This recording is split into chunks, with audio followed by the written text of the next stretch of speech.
Baseball is dead. Rest in peace. There's really no major news because I feel like thanks to Joe's segment, the TikTok segment, like we were like the first outlet to talk about the golden at bat rule. Like I didn't know that was being discussed by Major League Baseball, but that was one of the perks of having Joe on this podcast is he was on top of it. Dallas? I had no idea that was actually a real thing. I saw it. I legit was like, oh, onion, keep swiping. Like, This is not real. No, it's real. I don't think it's going to happen, but like the discussion is real. And I think everyone started talking about it in the days since our last podcast. But like we talked about it on our last podcast, we were kind of ahead of the curve on the discussion. Yeah, it's a when aren't we? It's something and not odd at all, not shocked at all that a lot of people are not terribly excited about it. They're just not. And I know that there's been some comparisons drawn to how other sports, how the games play out when it comes to crunch time. You know, there's been comparisons made to putting the ball in your best player's hand on the court in the NBA. And that can happen. A guy could take over the last quarter. A guy could take over the last 2 minutes of a game. Outstanding. You take it to the gridiron. The ball inevitably touches the quarterback hands every time, which is why the idea of making him your best player is a really solid case for having success. Because when it comes to crunch time, we're going to be running this 2-minute drill. Who do we need having the ball every time? Our best player. So the NFL can sort of rely on that exchange at its most pivotal moment, at the pinnacle of competition. And baseball doesn't offer you that readily. But if we're stepping back, what you're thinking about is, well, the guy on the mound could very well be in the middle of a complete game performance, shutting this other team out. And the guy at the plate, who is the last hope for this team, could be a guy who just showed up in the big leagues an hour ago, got dressed in a hurry because he's off a plane from 3A, and then ends up turning around a 98-mile-an-hour fastball from a guy who's given up a hit today, and now he becomes this hero. He becomes this guy who bursts onto the scene. But if we have this golden at bat rule, there's a solid chance that guy never shows up, never gets the opportunity. And so for a sport that's played over an entire summer, as opposed to just once a week or twice a week, maybe 3 like the NBA, you need to have multiple opportunities throughout the season for you to be introduced to somebody you didn't know because they capitalized in a pivotal situation, as opposed to just continuing to hand those moments to the superstars. How mad would you have been if you lost your perfect game on the golden at bat rule? Oh, in the 9th inning. Well, put it like this. What were they going to do? Run Evan Longoria back up there? The fucker tried to square and bunt in the 5th inning. He had no hope and he knew it. Love you, Longo. No, but yeah, that would have sucked. That would have absolutely sucked. Because I would have been like in all seriousness, if I'm on the mound and I'm like, fucking Longo again? I got to see it. Please, really? Why? This is not fair. Yeah, that would be fucking terrible. That would suck a lot. Kind of funny though. I mean, well, because you're gonna have the guy out on the mound just pissed, just motherfucking everybody, everything. Like fuck. The guy on the mound is you in this exercise. I think. Yeah, and that's me. That's me out there going, "Are you fucking serious? Like we all know that I should not be in this spot right now. Why are you doing this to me? Can't you throw me a fucking bone here? Just let me face the next guy, please." Yeah. I mean, I'm not like a baseball purist. But I don't like the idea of like how the ripple effect, like how much it would change. But like I said, like the point that I landed on was this rule. Like I love it for the bananas. It's a pass from me for Major League Baseball, but let's keep the conversation going. Like I like the idea that they're thinking of new and exciting ways to make the game better. But this rule in particular is going to be a no for me. Well, and I realize that baseball fans, particularly hardcore ones, are like, it is ingrained in them to hate any rule change at first blush, right? Like, I'm sure I am on record as having initially disliked ideas that I came around to a year or two later, maybe even on this podcast. But I think the distinction with this is that I still viewed those as fundamentally tweaks to the sport. Like the pitch clock reins in something of a problem that I think we all agree was happening and is better now, even if the pitch clock maybe a work in progress still, but overall I think the product is better. The bases thing, the Buster Posey rule, the turn at second base, all of these sorts of things are tweaks to the game as it exists. In my opinion, this rule is fundamentally changing how baseball works, how the game would play. And I know that not an appeal to the record books is not appealing to everyone, but I think this would light the record books on fire in a way that I just don't think you could come back from if that stuff's meaningful to you. And it is a gimmick. It is a fabric tear, I think, in a way that I just don't view any other rule that the Manfred era or even the Seelig era attempted to implement or ended up implementing. It's just on a totally different plane. There's no strategic implementation here outside of going, this is the biggest part of the game. I want to use my best player. That is logic. That you're not revealing anything. You're not like introducing this crazy notion to the game and to the sport. Like, all right, what if we told you could have your best player up at the most pivotal time of the game? Yeah, that'd be great. But we know that because that's not how this game is played, that's just not something you can bank on strategically. So we have to play this game in a way where we try to get that guy up to get that next at bat, because in doing so, we could very well be changing the complexion of this game that we're trying to win. So in an effort to get our guy up, if we're successful, there's a solid chance the game's complexion changes, because if we fail, then we're out, the inning's over, that guy doesn't get his at bat. Well, it just feels like when you brought up the NFL and the NBA earlier, it just struck me as like, this is a square peg round hole thing going on, because like those sports are, basketball is an individual sport or a team sport in a way that baseball is not, but baseball is also a team sport in a way that those other sports just can never be. And I don't think that attempting to elevate a singular player into these positions over and over and over again, I don't think it would work in a way that would benefit the game or benefit that player necessarily, even over the long term. Like just obviously this is more anecdotal than anything, but just like play out in your mind a situation where like an established star player is more or less torn down from a public relations, like media standpoint, because they are often put into these situations and fail or something like that. And I know there are the exact opposite cases that would emerge as well, but I just don't know. Like, I don't think the net benefit would be anywhere near great enough to warrant basically shaking up the game board. Now this becomes, for me, a very interesting conversation from a statistical and an analytical perspective. When we start to evaluate players, I have to ask the nerds who are thinking about this, why would you want your best guy up there? Is it because there's runners in scoring position? And is it because you value someone who can drive a run in? So are you telling me you value guys who can create those type of runs in those moments? So if this guy's a clutch hitter and the argument is that the clutch factor doesn't exist, well, then why would we continue to try to put somebody in this spot? If anybody can do this, what's the value in this? And if there's not a ton of value attached to guys who can consistently drive runs in, why are we creating a rule to provide that opportunity for somebody? So it's kind of like, well, you're spitting in the face of everything you're telling us as statisticians.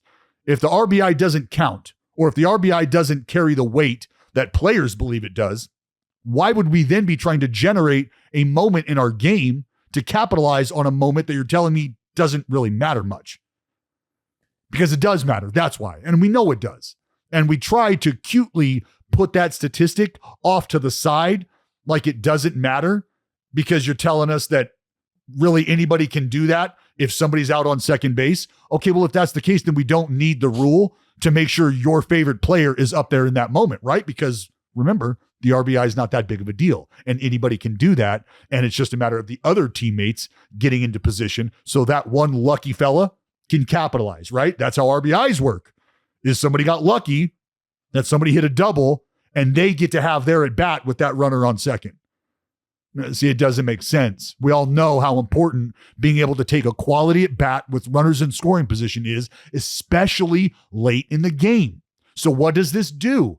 This request or just this conversation for the rule, in my opinion, starts to shine the light on the value of guys who play the game in the moment, who know how to hit behind a runner, who know how to drive the ball the other way, who know how to work in at bat. That's what you're looking for. And you find that action in your superstars more times than not, which is why you want that dude up in that moment. But how is that superstar born? He has to be able to have those moments early. He has to fail in those moments and learn from those moments. So now you're going to be taking that opportunity away from everybody else on your team, essentially handcuffing yourself, telling yourself and the other 25 guys on this team, there's really only one dude for this moment here. And if we just so happen to get lucky enough to put him up there, you need to know that none of you are viable options. It's only him. What kind of message does that send? I'm just curious about like the mental gymnastics the rule's not going to come into play, but say it did. Like the mental gymnastics that would come from this rule of like, is it treated like your closer where you have a set closer and this guy goes out there and he saves you some ball games, but he's blown 3 out of his last 4 appearances. So now we got to entertain someone else. It's like, well, we've got our golden at bat guy. He's 0 for his last 17 with 11 strikeouts and golden at bat opportunities. So, Aaron Judge, guess what? Now Juan Soto is our golden at bat guy. So I don't know. I think it's interesting the mental aspect of it.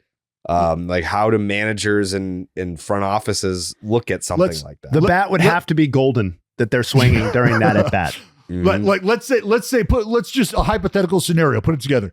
Luis Arias and Shohei Ohtani are on the same team. There's only one answer. Yeah. And if there's guys on base, there's only one answer. But if there's not guys on base, is there only one answer?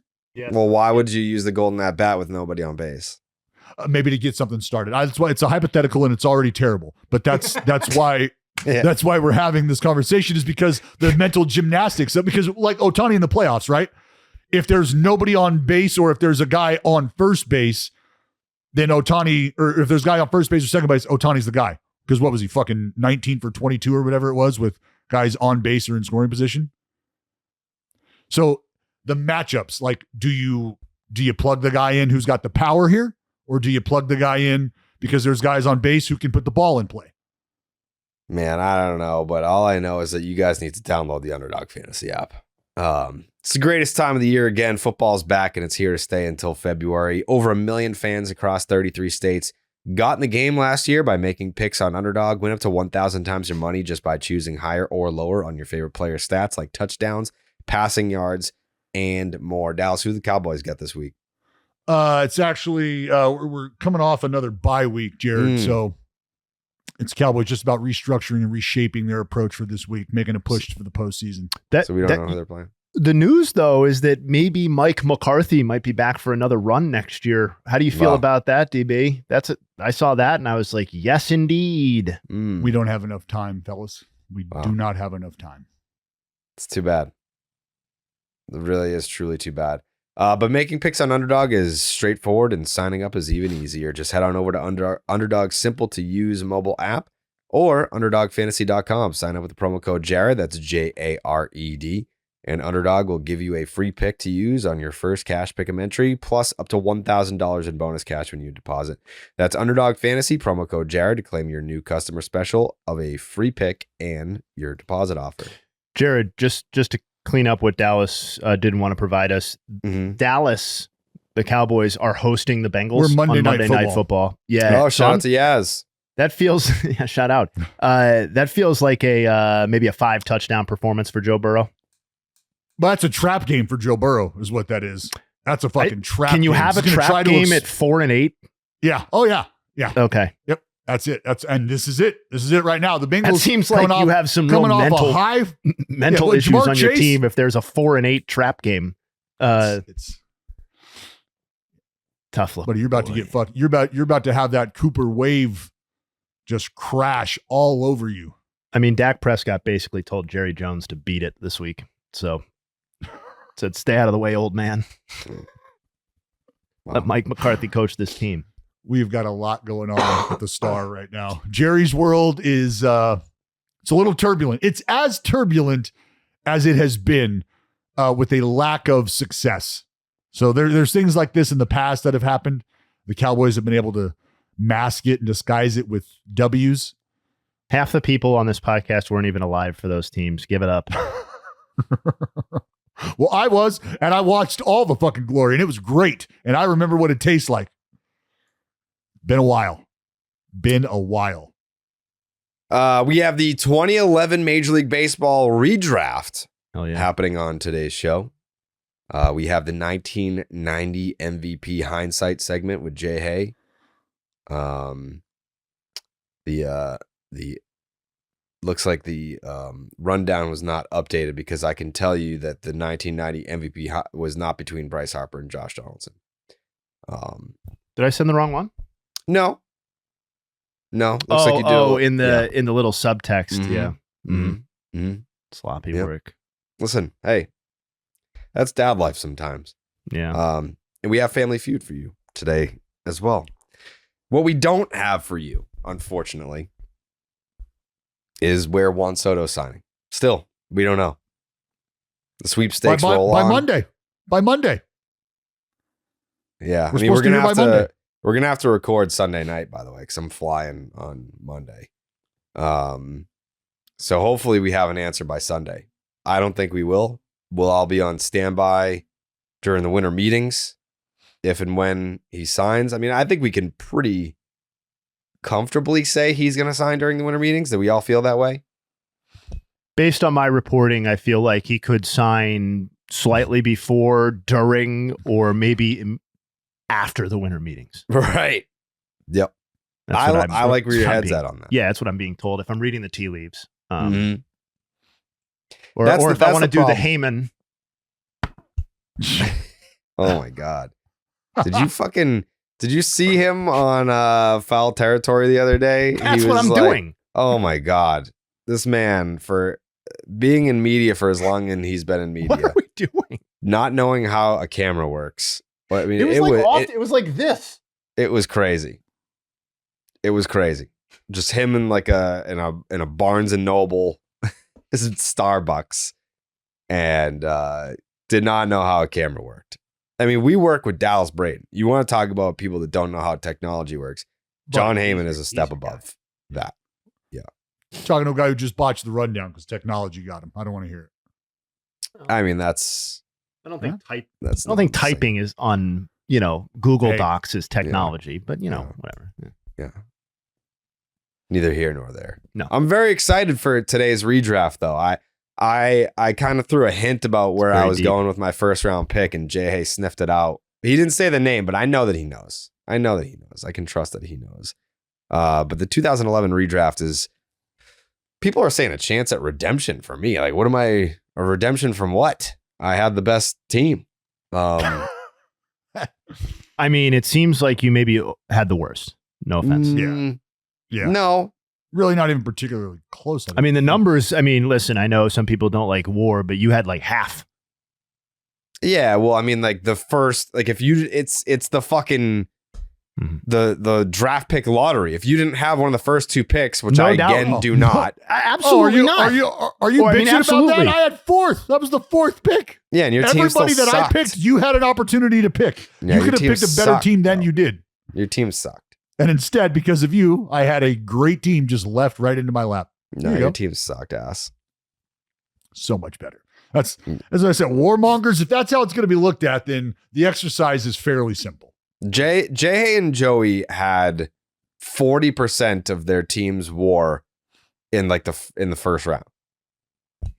The drop off after how that. the cookie crumbled. And absolutely nobody extracted value out of the draft slots like I did. Nobody. Hey, all right, man. You get the best extractor award. Yeah, congratulations. Which is the most important, really, because I mean, it's definitely about being able to identify talent in places. Dallas we Braden. only give out 2 could. awards per draft, and you got the second most important award that we give out of the 2. Well, I won the draft, and then No. the The best winner extractor too, the value. Nope. That was the best extractor award is what we're giving you to keep you quiet because you didn't win. Just to kind of give you something to like, hey, it's okay. Show me a better draft with more value per slot. Mine. I'm waiting. You're you're like, the Moneyball A's, you're like the Rays, you're the Brewers, you're like you're plucky. Yeah. You guys see the Martha Stewart doc? I've seen parts of it actually. Yeah. Pretty interesting. What prompted that? I watched it in here, honestly. That's what prompted it. Oh, I did. She seems a little bit sociopathic. A little bit, yeah. I mean, she's lived a life as very successful. A lot of them are. Yes, very, very successful. Also, just wildly different chapters. Each chapter was wildly different than the next in the life of Martha Stewart, but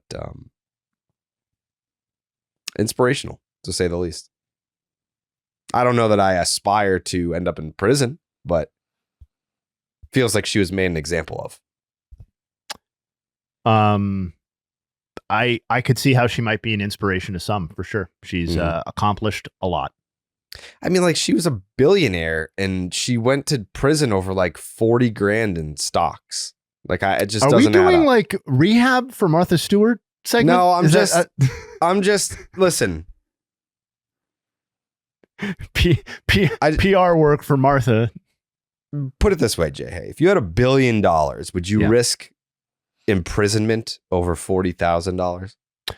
I think the rational mind would say no. I think oftentimes the pursuit of more money and greed in general overrides what might seem rational in the moment. That is a general statement and nothing related to Martha Stewart specifically because I just don't know enough. Got it. Dallas, very silent on Martha Stewart, which is interesting. I mean, she rolls with the homie Snoop. What do you like? I got nothing bad to say about Martha. Okay. Martha likes to get it in. Martha has made some mistakes, and Martha has served her time. Yeah, she did.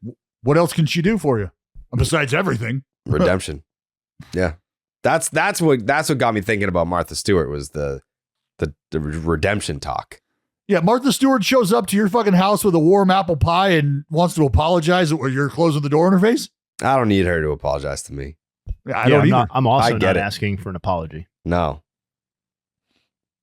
I think my takeaway was that I think she might be a sociopath. That's all. You can be successful and have a career arc and be one. Jake, are you seeing what I'm seeing right now? Oh God, what's happening? My phone's on Do Not Disturb. Yeah, well, as you undisturb that shit.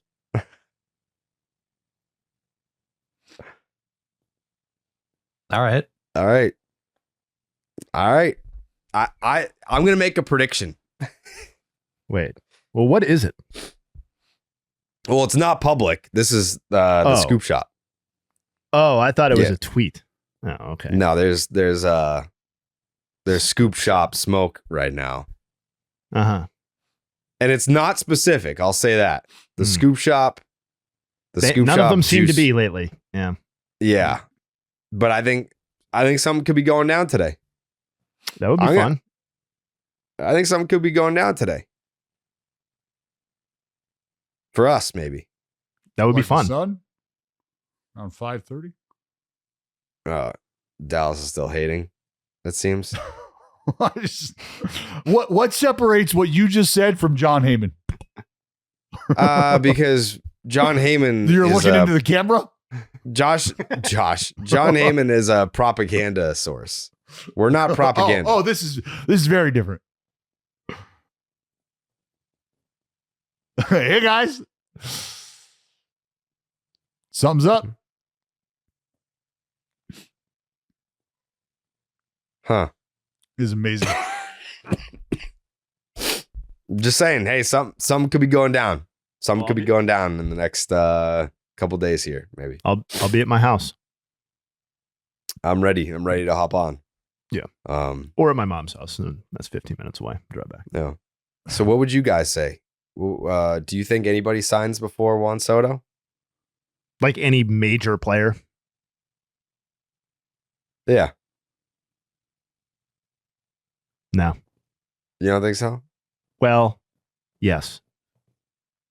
Or maybe no. I don't know. Who's a major player out there?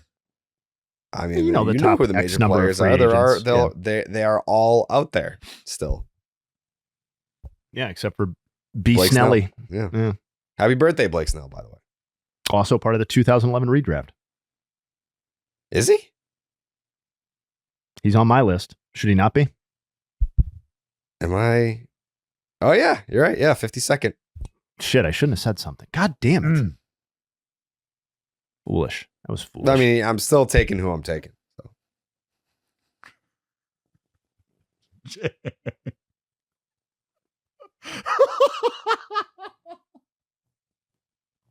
What? Yes, I could see as soon as he said, he was like, fuck. He wanted to, if you've ever watched a man want to physically grab words out of air, just replay that. I take my redraft seriously, you know.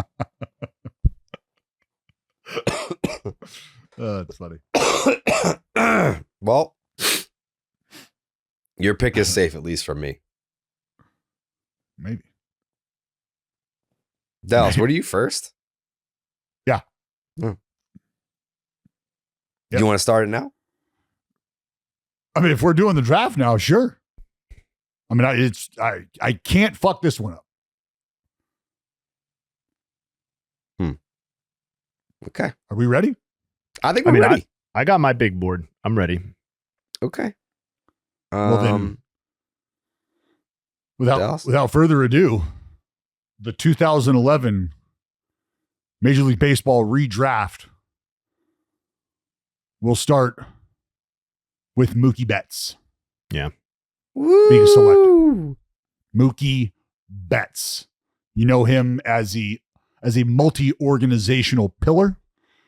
He will end his career as a multi-time world champion Los Angeles Dodger. Mm-hmm. Things are only getting better. MVP, just a stalwart on so many levels. I think I think our last episode or a couple episodes pick. ago, like, ended up on Dodgers Reddit or something, because all of my hatred towards Mookie in that episode, no one in the comments knew who I was, but they all had something to say.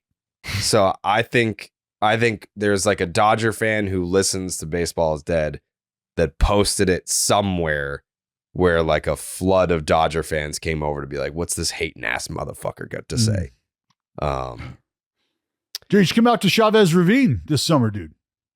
Next summer. Ooh, what's going to happen to me? What's going to happen if I do that? Ooh, I've been there. They're a bunch of pussies. I was in like the upper level with. Easy, pal.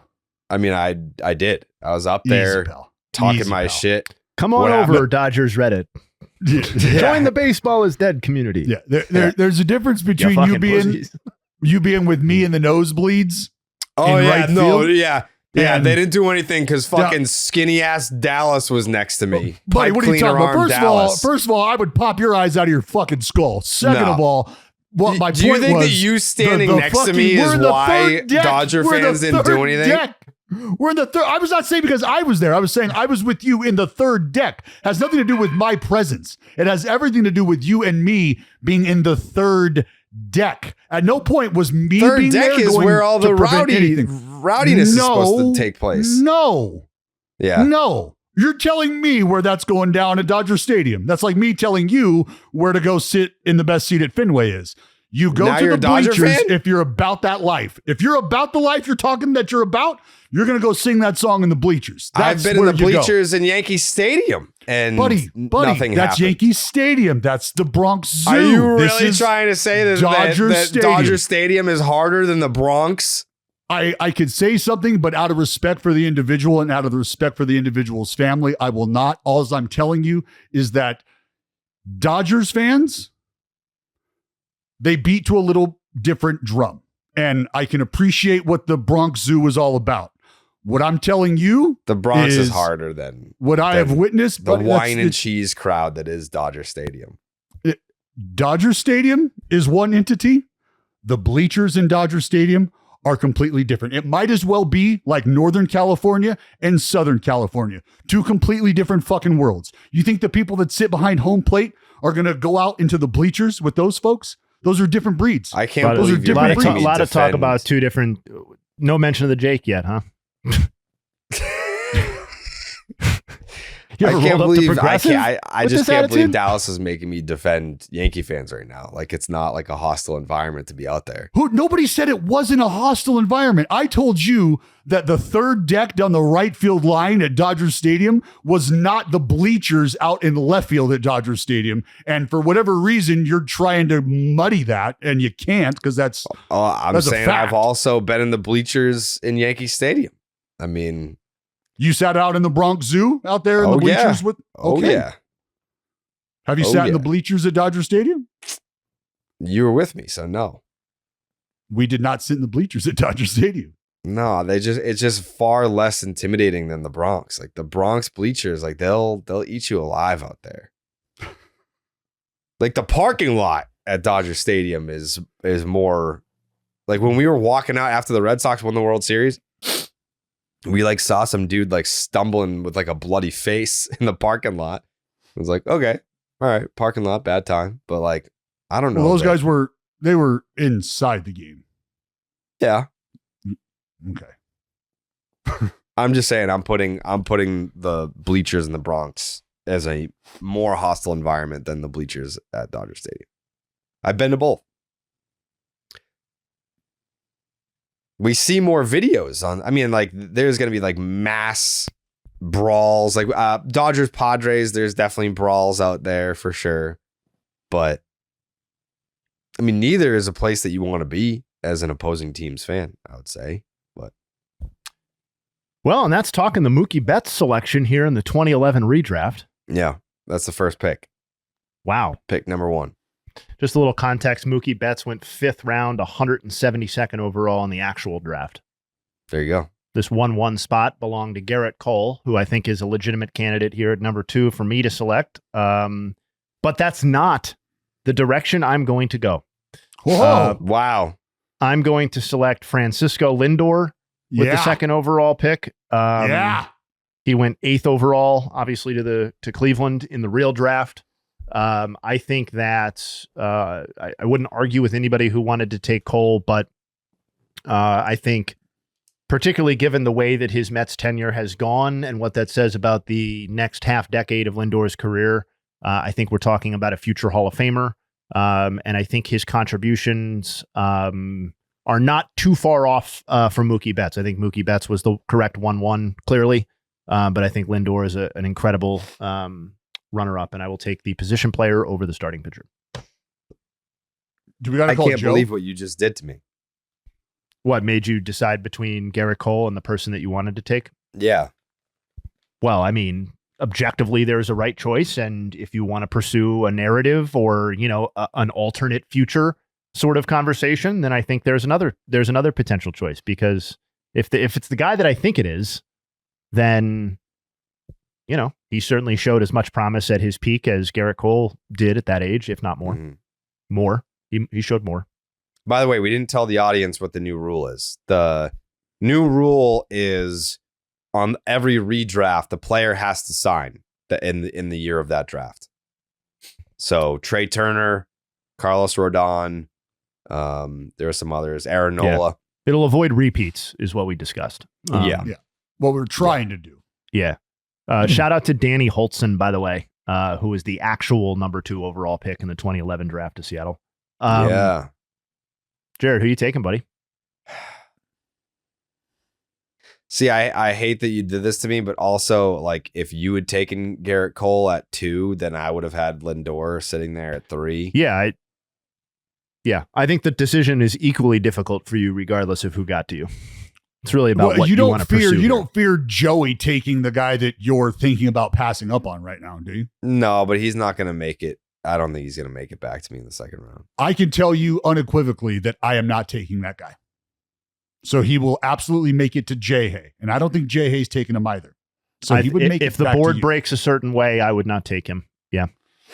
So you could really go for the home run value here if you wanted to try for the double dip, or if you think Dallas is lying his ass off to your face, then Dallas is a liar. He is not trustworthy. I mean, there's just several other players that are better than him. And I think we would all be making the same argument for him. Mm-hmm. But you know, that's the colorful part about this. That's the fun part about this. So with if the you want to third write a pick little in the paragraph, draft, I just, I mean, for Pete's sake, it's fish are biting, Jay. The fish are biting. it's the right pick. it's crazy. So disgusted. So disgusted. Don't be disgusted with yourself. I am. The actual third pick was Trevor Bauer. Cole obviously went 1-1.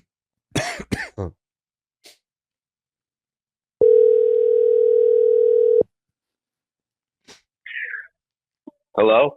It went Mookie, Lindor, Cole. Why do I get to pick last? Because that's how you were there when we picked the fucking draft order, Joe. What was that? Monday. So it was Mookie who? Lindor, Cole. Oh, fuck. I'm unprepared, bro. I'm going Jose Fernandez. Fuck you, you fucking piece of shit! You fucking asshole! Fuck you! As soon as you lose, bro. You're a fucking asshole. Oh, that stings even more. Even more. Joe, can you hear us? Yeah. Joe, so Jared, thank you so much for being you. Because I had just tried to talk Jared into what he just did, which was pick somebody that he didn't really want to pick. And it was because I tried to tell him, like, look, Joey is not going that route. And I told him that I was not going to go that route. And J-Hay even gave him a little vote of confidence and said, look, if the board breaks a certain way, like, it'd be tough for him to go that route. So essentially, he felt like this guy was going to fall right back into his lap. He had a smile on his face, begrudgingly picked his arch enemy in Garrett Cole. And then you come in and swoop up Jose Fernandez. Well, that's all right. We still got Bauer on the board, so Garrett can pick him up next. Woof. Oh. All right, Joe. Oh. Call you back for the second round. Bye-bye. Dick. The actual fourth pick was Dylan Bundy. Jose Fernandez went 14th. Yo, just a little reminder, because I think there are a decent number of people who listen to this podcast who probably have basically no memory of Jose Fernandez. And I'm not going to get into the off the field stuff because that's not what this draft is for. But the last time we saw him on the mound was 2016. He threw 182 and a third innings with a 2.86 ERA and 253 strikeouts. He had a 12.5 K per nine in 29 starts. He was 23 years old at the time. Mm-hmm. Hey, I think about Yordano Ventura and I think about Jose Fernandez daily. Like in some way, in some capacity. Yeah. And yeah. Fuck, man. Yeah, I mean, for as young as he was, Jose Fernandez was damn near as effective as a pitcher has ever been for that age. On a per inning basis, it was just think nasty. about think about the personality, the love for the game, the way he played, the way he performed, unapologetically himself and unapologetically in love with the game of baseball. Yeah. Unfortunate in a lot of different ways for him and other people. And on a much lighter note, also unfortunate for Jared, given what Joey went with. Do you guys agree that he should have been in the first round somewhere in this draft, or no? I think you can justify it with the idea that this is supposed to be an exercise where people play out potentially differently, or you're not just like, I don't think it is just a war redraft. Like, that's not how I'm approaching this. I'm thinking about production and also what type of player they were. But like, on a talent basis, I think he is clearly within that elite group. Like, I think this is as stacked of a draft as we're probably going to do, with Betts, Lindor, Cole at the top of it. Those are all potential 1-1 guys, but Jose Fernandez was just as talented as Garrett Cole, if not more so. And that's why I made the little joke about, you can write your paragraph under his name in your draft board, because I think that's important to be able to, like, Jose Fernandez is a fucking dude. And if we're just thinking about projecting out what that could have looked like, that's where the fun is, isn't it? Like him doing what he did and then us thinking about him like only getting better over time and what that extrapolates out to. And just to be clear, like even like the 80th percentile scenario or whatever, 90th percentile scenario is probably Garrett Cole's career, right? Like it doesn't get a lot better than that in the modern sense. So like, this isn't really to disparage Cole or anything like that. It's just that, for the 4 seasons, and I know 2 of them were heavily abbreviated, that Jose Fernandez pitched, it was as electric as anyone in the game, basically like post Doc Gooden. It just felt like, man, it felt like we were getting a throwback. Like, this dude's going to give you 220 plus every fucking season, and it's going to be fucking dominant. I should have just taken him.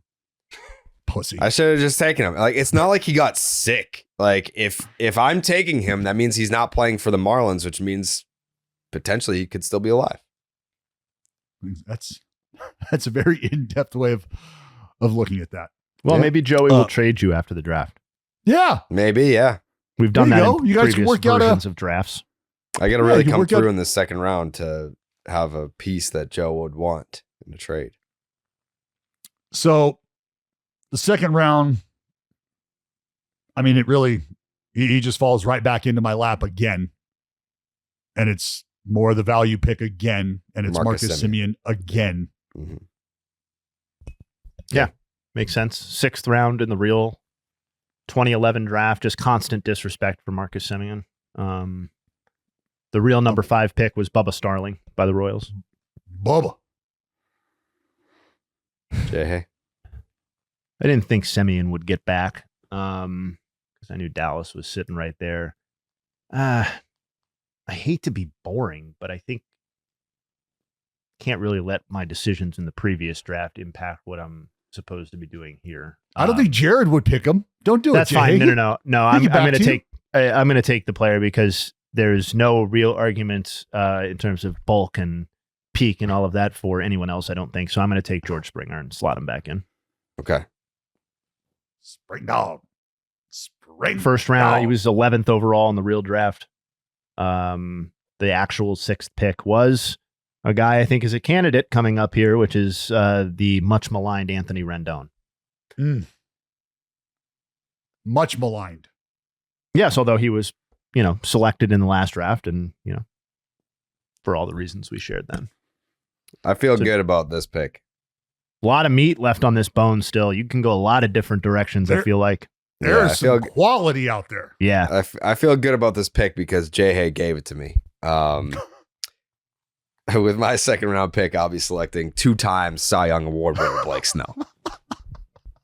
Oh. I mean, that's who I had to decide between with Springer. Well, I live for it. So you think you're going to be able to package Snell and Fernandez or Snell and Cole for Garrett Fernandez or Jose Fernandez? 2 of them for Jose. I think I might be able to sneak a 1-for-1, maybe. Wow. Wow. Snellzilla off the board. Didn't see that coming. Brutal. Yeah. I'll know next time that I'm going to be unearthing people that nobody else saw. That's just even though they're all just listed. He went Right 52nd overall. You Supplemental just look at him. I assumed too much. 5-2. All right. We got Joey again. Oh, yeah. So right now, Dallas has got 2 position players. I've got 2 position players. Jared's got 2 arms, and we're waiting on Joey here.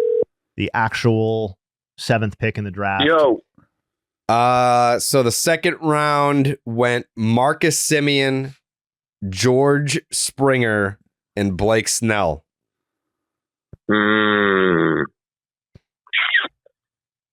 might have to make a trade.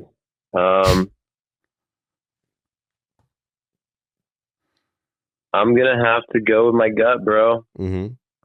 Wait, you said Springer got drafted Yeah. Yep.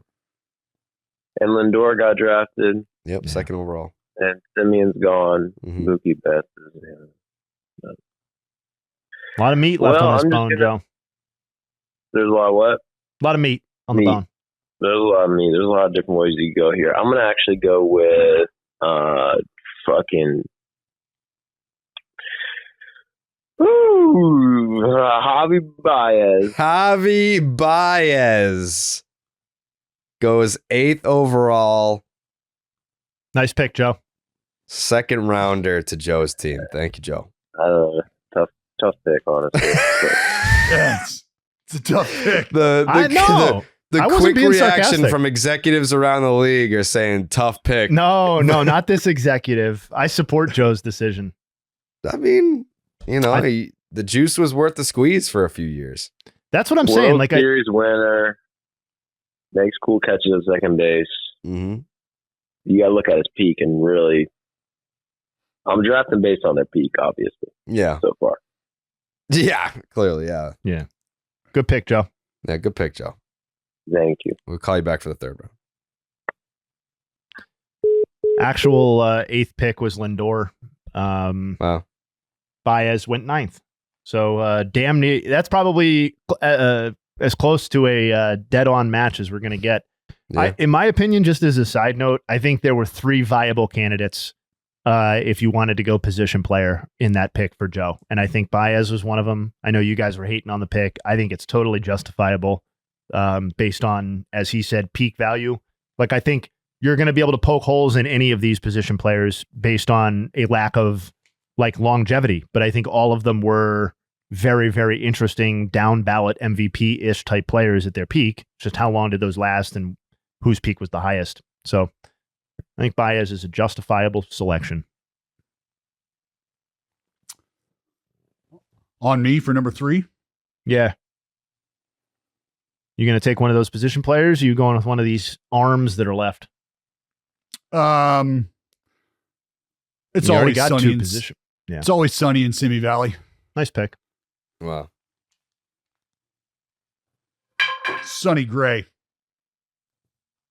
Get your chart. About 1,700 innings of 3.51 ERA baseball over his career. It's a nice selection. It's good value.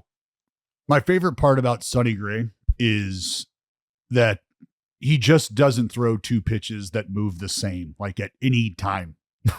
At any time. He is such a tinkerer. He's such a thinker out there. And at times you can see the thinker mentality, and then you can see just the competitive bulldog come out.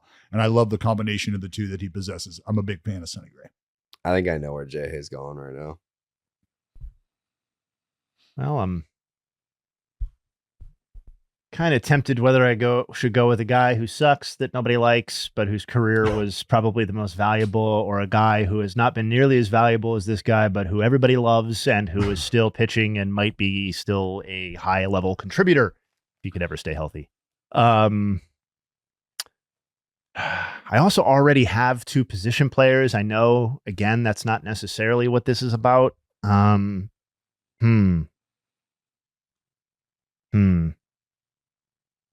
You know, I don't think there's any chance that this guy gets back to me, and I don't want to have a Snell situation on my hands because I want to get some sexy ass pitching. Yeah, shake your head, bitch. You did You're it to an me. I'm asshole. going to do it to you. Fuck Tyler Glasnow is my You're an pick. asshole. Suck Oh, my dick. wow. Suck my dick, Jay. We could work out a trade maybe afterwards. We'll see. You're a fucking asshole.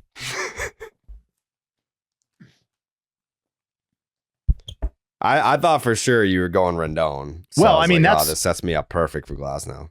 Listen, if it was cold and calculating, I mean, I think I had Rendon on my team last time. I probably would have gone that direction, but I think I need a little pop of sex on my team. And I mean, listen, I am a huge fan of what Tyler Glasnow does on the mound. It's just I would love to see more of it. But unlike Anthony Rendon, there's actually the promise of more for Glasnow, and I don't think that's the case with Rendon. So that's my justification for it. Glasnow actually went in the 5th round. Got a $600K bonus to the Pirates. That's right. And the real 10th pick in that draft was Karsten. I'm sorry, the actual pick was Corey Spangenberg. Spangenberg, yeah. Yeah, hadn't said that name in a while. Also, never really cared, if I'm being honest. No offense, Corey. More interested in Corey Brinson. Shout out. Yeah. Outfielder. No, that's Louis Brinson. Oh, Corey that is Brinson Louis is the guy who does graphics for us. Oh. Had you in the big leagues, Brittany. Shout out Louis Brinson.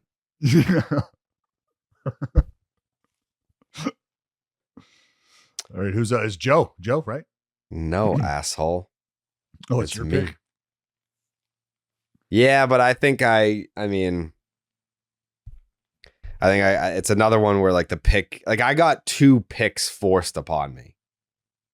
Like I didn't want to pick Cole, but I had to. I don't want to pick Rendon, but I feel like I have to. Because I mean, you could look at it this way: do I go Rendon, or do I maybe say to Jay Hayes' point, Rendon at his peak was great, and I think we've seen the end of that greatness, and there's probably no juice left to squeeze out of that. A guy who's comparable in career WAR, but potentially we could still get some out of him, a guy like Trevor Story. I think Rendon, Story, and Baez are all in the same bucket. Those are the 3 guys that I was referencing. I think you could justify any of those starting with where Joey picked, for sure. And maybe even earlier, really. But They are 5, 6, and 7 on my board. yeah. So good value for you, according to the DB's board, regardless of who you take. Yeah, I mean, I think I'm leaning Trevor Story here because if at the end of this season, they might have the exact same career wins above replacement. One guy's got a ring, but it's like that's a team thing. Yeah, I mean, listen, I haven't done a deep dive on Trevor Story versus Anthony Rendon. My gut would say that Anthony Rendon was definitively a better player at their peaks or peak Definitely. stretch. But to your point, like, it's not like Trevor Story was some schlub. Like, he was a 6-7 win player at his peak. And, you know, you're right. I think there is, if I had to bank on one of those guys finding a 3-win season in the future, I would think it would be Trevor Story. I'm taking Trevor Story. That's my pick. There it is. Let's see if Joe's got the guts to go Rendon, who's fallen all the way to 12th.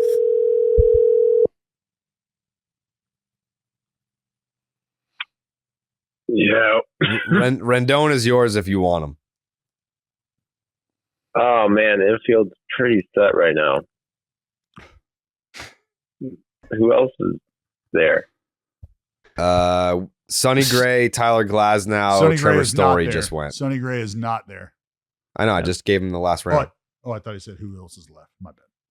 I'm gonna go Trey Turner. He did not sign that year. I don't give a fuck. That's the rule, Joe. The new rule is the All right. player has to sign in the year that they were taken. Now there's new rules. Mm-hmm.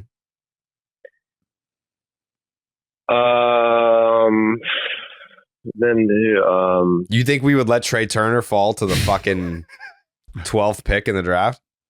yeah, That's crazy. I know. How you guys been picking lately, though? Doesn't make much. So Blake Snell got picked. Correct. Sonny Gray got picked. Yep. How about I go with a little bit of a dark horse, Carter Caps. Carter Caps. Yep. I saw his name and I was like, this could be a funny pick in the 4th round. Yeah, Joe's he's going jumping with at him. your shit, and he's got some of the best numbers you ever seen in your life. 2015. Yeah, I think He's jumping your shit. I think he's a pitching coach for like a college somewhere right now. But That's so good they banned him from baseball, Jared. yeah, Carter Caps, the 12th pick in the draft here, by Team Joseph. Team Joseph right now: Jose Fernandez, Javi Baez, and Carter Caps.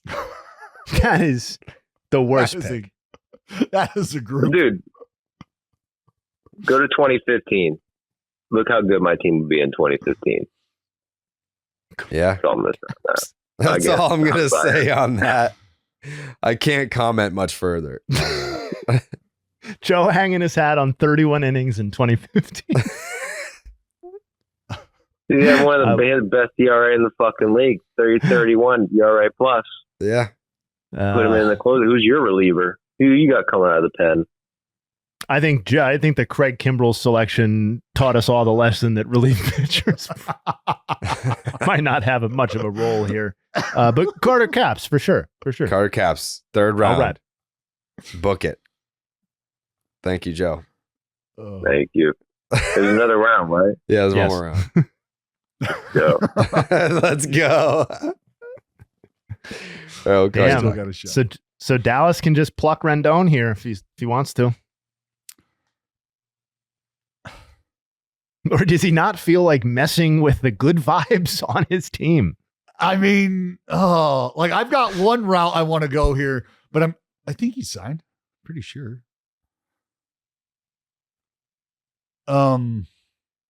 Who? Yeah, I mean, you can just I'm not- say the name. Nobody can take him from you now. Java Joe? Musgrove? Yeah. Yes, he's available. And again, it's not that the lineup needs balance. I've got 3 position players. They're all great. I could go the easy route and take Rendon, and the war conversation's not even a conversation. This draft goes to me, but I don't know that I want to do that necessarily. I'm going to do it. Fuck yeah. Wait, Fuck yeah. Give me which those one? Rudolph ears. Give me the first fucking no-hitter in franchise history. Give me fucking Java Joe. Joe. Give me Java Musgrove. Joe. Yeah, I'm Okay. passing up. I'm passing up Colton Wong, who was going to be my pick, and You in got an him effort to last time, avoid- didn't you? right, Yeah. yes, in an effort to avoid redundancy, I passed on Colton Wong and secured Joe Musgrove. I passed on Seth Lugo. That was going to be the Probably. the other guy. Yeah, probably a good pass. All right, my pick. Mm-hmm. Your pick. Great, Anthony Rendon. Jared, you're up. I knew he wasn't gonna let him just sit up there. My God, Jared, you're on like 4 or 5 different posters today. It's fucking. No, I wasn't. I literally passed. I took Trevor Story, dumbass. I didn't want Rendon. I could have had him last round. My team is so ridiculous. Oh my God. You guys are going to have to hit the fucking workshop. Mm. Carter Caps. At least I know I'm not going to finish last this time. No. Somebody's got that lock the fuck up. You could sell your pick, I think. Yeah, you could actually just draft 3 players and you're going to be fine. A lot of talent still left on the board though, if you want it. Yeah, there really is. Mm. I mean, You know there's what? only 2. I think I got a sneaky pick. I think I got a sneaky, really good pick that I'm pretty happy with. Do it. My final pick in the draft will be Seabass. Chris Bassett, come on down. Solid choice. Yep. Great choice. We Great love choice. Chris Bassett on this show. The B-Hound. Chris Bassett. That is some real value there. He was the 501st pick in the draft in the 16th round. Damn. All right. Let's call up Joseph. Final pick in the draft. Mr. Irrelevant.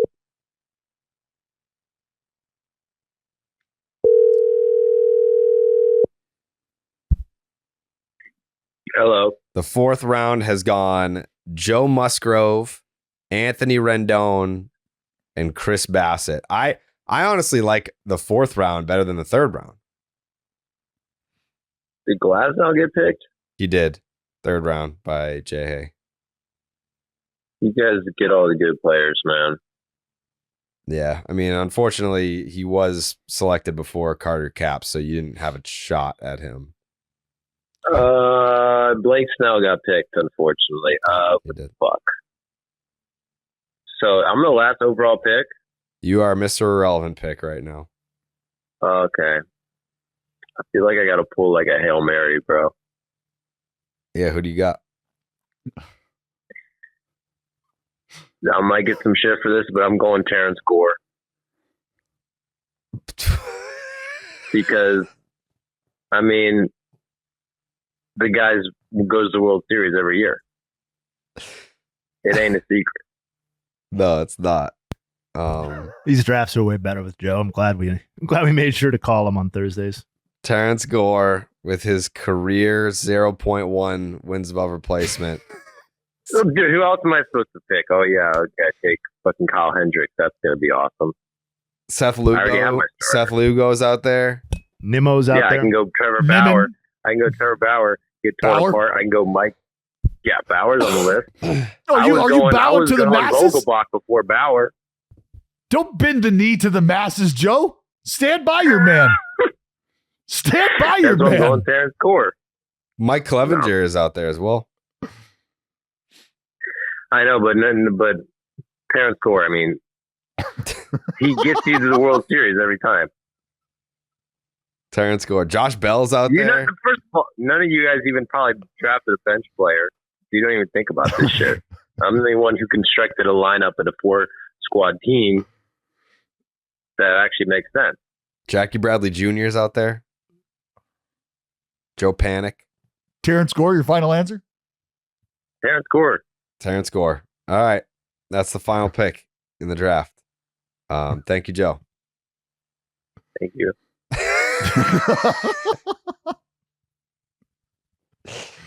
Oh, Joseph. Young man. Joseph. So that is Mookie Betts, Marcus Semien, Sonny Gray, Joe Musgrove for Dallas. Francisco Lindor, George Springer, Tyler Glasnow, Anthony Rendon for Jay Hay. Garrett Cole, Blake Snell, Trevor Story, and Chris Bassett for me. Jose Fernandez, Javi Baez, Carter Capps, and Terrence Gore for Joe. And that is your 2011 redraft. Feeling good about it. Yeah, I feel fantastic. I feel Feeling good about it. fantastico. Yeah. All right. The next draft year, next week, which we got to figure out because I'll be in Disney. I got to figure out when the hell we're going to do this.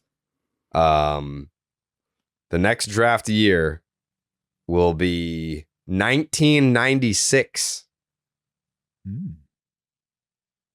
And Dallas, I'm going to FaceTime you so you can verify the draft order. No fuckery.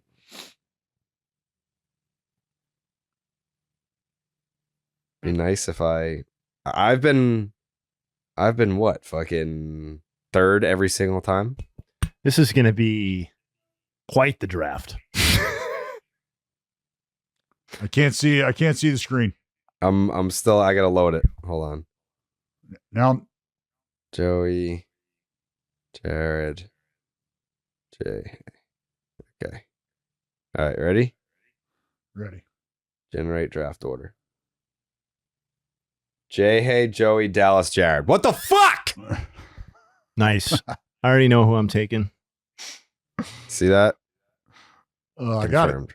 It's J.A. not Joe, Dallas Jared. low sex appeal draft, but it will be fun. That sucks, dude.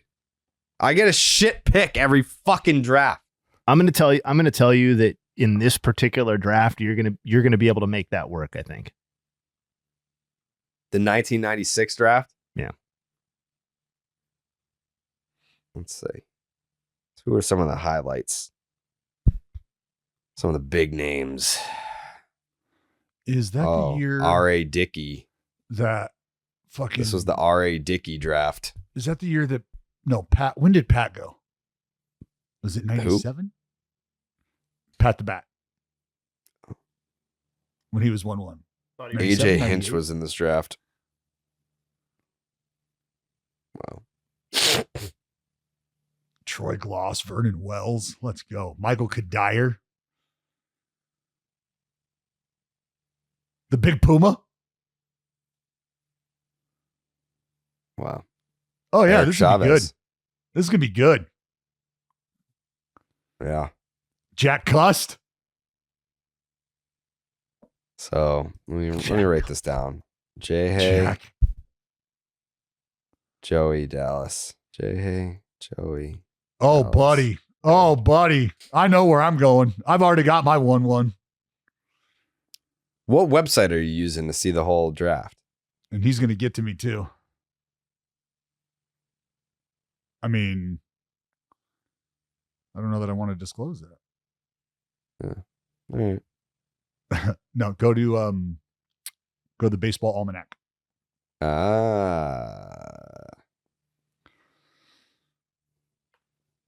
As much as I would like to gatekeep that, it's not anything special. It's that's what I found. That's what I've Sure. used. Sure. Because if you look at it, it tells you, like, I believe the guys highlighted in red are guys They made it to the big leagues. correct. But the only problem with that is, like, Blake Snell's name not highlighted on last year's draft Why not? or on the year that we just did. You got to pay closer attention, I guess. Well, I know, but that's why I'm saying I don't know that the name being highlighted specifically denotes that. But that's what I thought it meant. Mm. All right. Next week, the 1996 MLB redraft right here on Baseball is Dead. I feel pretty good about my team. 2011. Feel pretty good about it. Wish I went Jose Fernandez, but it is what it is. It is what it is. Talked right out of that. Yeah, you guys put it in my head.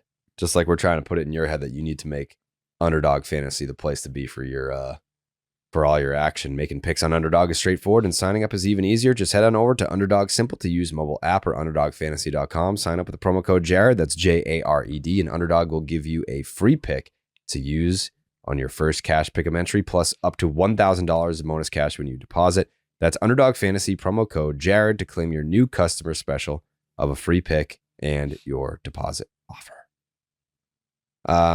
Jay, hey, are we knocking on some doors today? Are we going back to 1990? Could be a tough day for some award winners. I know some people find this disrespectful, but it's not, we're not trying to be that. We're just trying to get it right.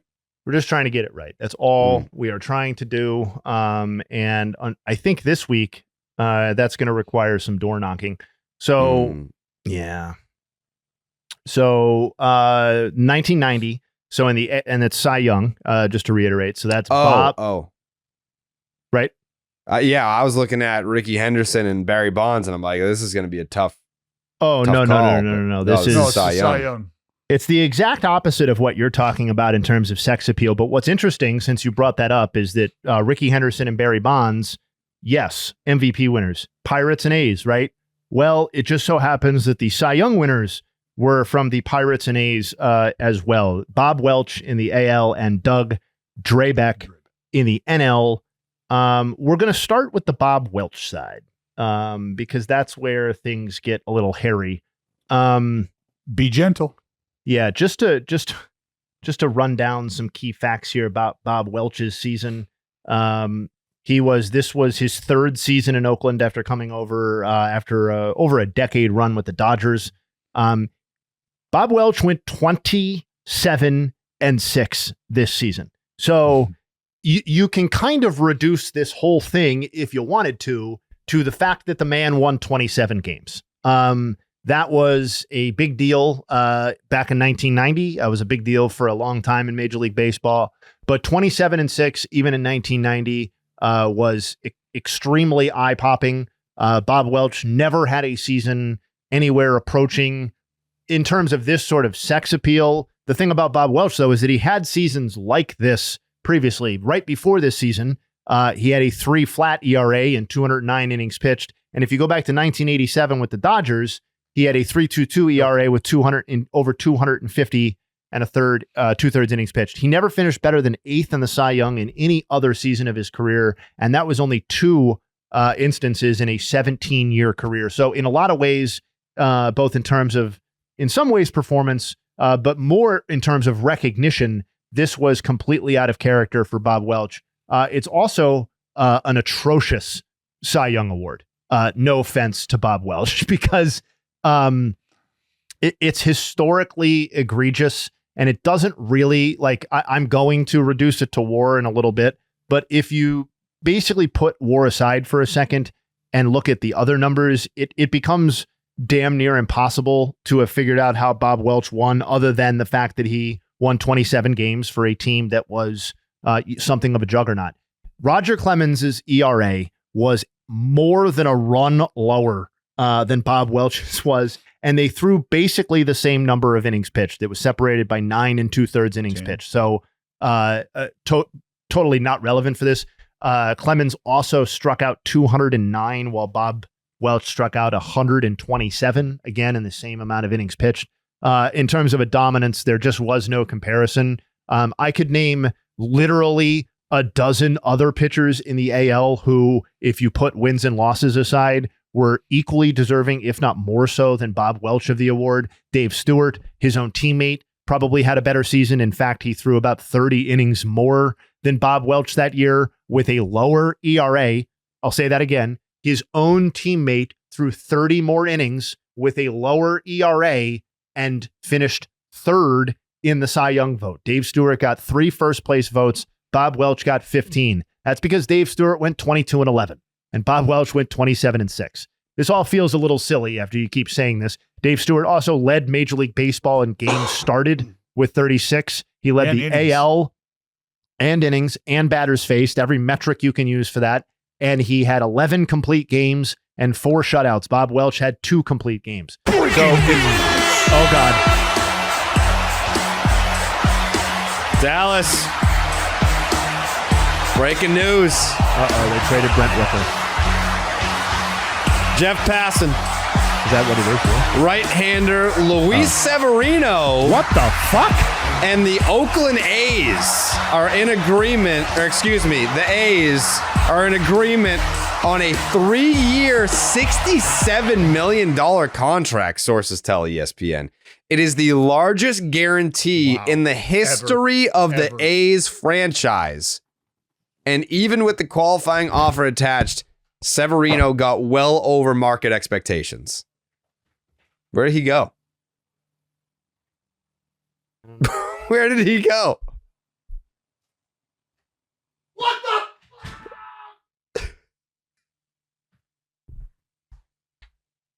the? Well, I don't understand. I don't understand that reaction. I don't think he likes it. Doesn't seem like it, maybe. No.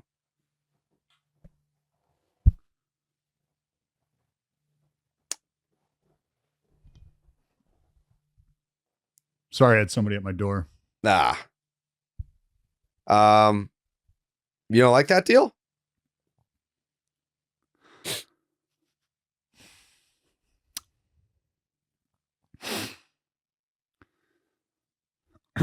Let's start with the messaging. I'll start there. this is what we were told to expect, or that we could be expecting as A's fans, is a ramp up in spending in an effort to position yourself and get ready for the move and for the final transition.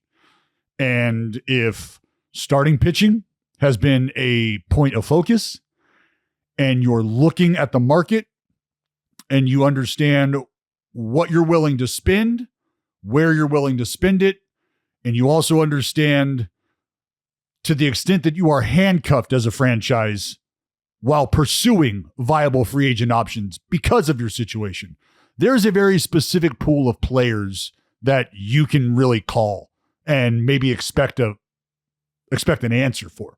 Luis Severino is definitely one of those players. And so I think from an organizational perspective, if you're looking for veteran presence combined with affordability, combined with somebody who provides you with an opportunity to outline your rotation over these very important next 3 years, then this is a move that I can understand. And I think,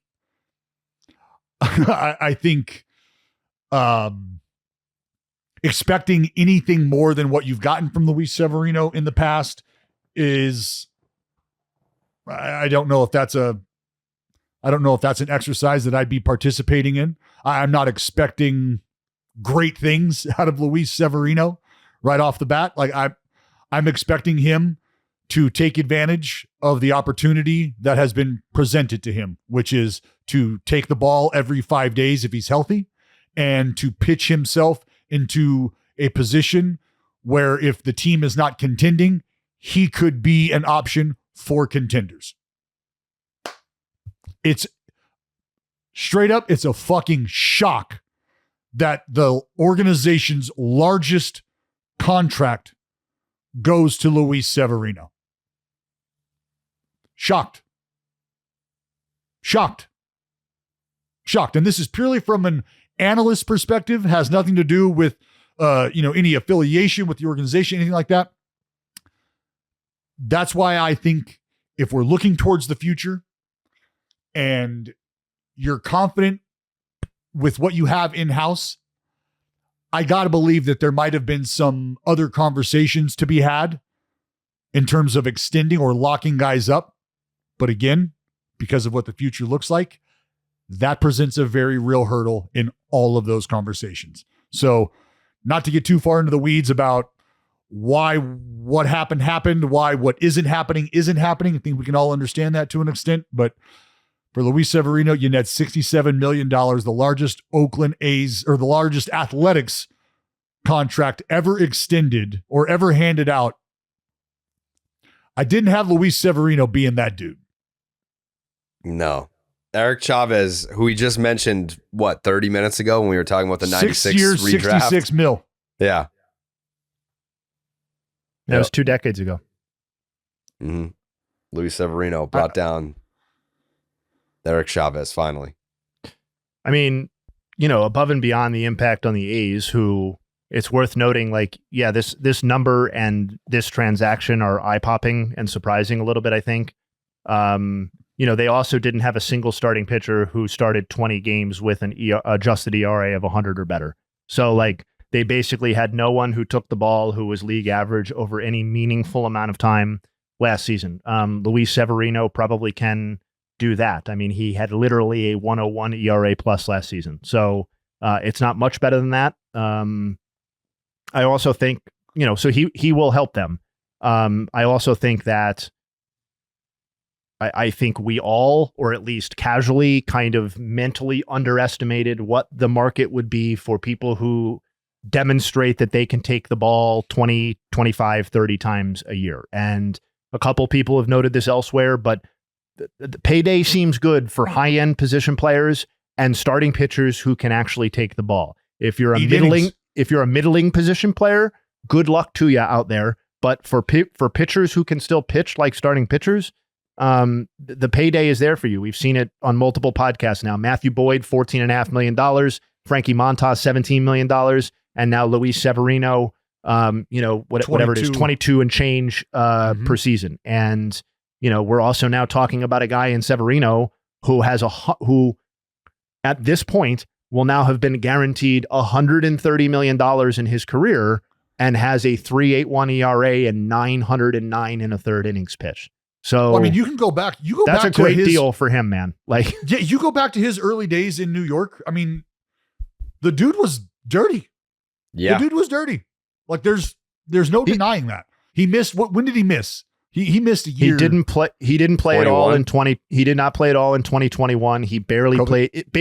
He basically missed for 2 years, all intents and purposes 3 seasons: 19, 20, and 21. He threw 18 total innings over those 3 seasons. Yeah. So, and I know you could say, well, the wear and tear is not there. Well, obviously he's not pitching because the wear and tear is somewhere else, right? the wear and tear is there. But yeah, this all just, and what I can appreciate about this from a market perspective is what has rang true since we started throwing baseballs is still true today. If you've got a dude who can start the ball game and account for how many outs?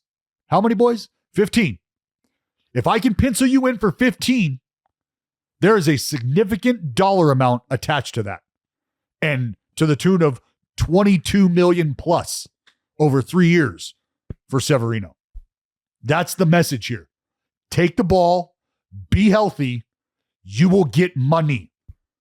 Because the numbers outside of that, I mean, there's obviously a point in time where productivity is factored in. It's always factored in. But for an organization like the Athletics, in the position they're in, moving in the direction they're in, you need certain things accounted for.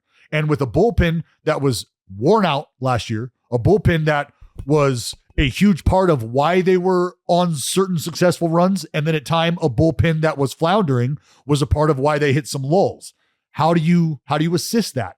You account for innings.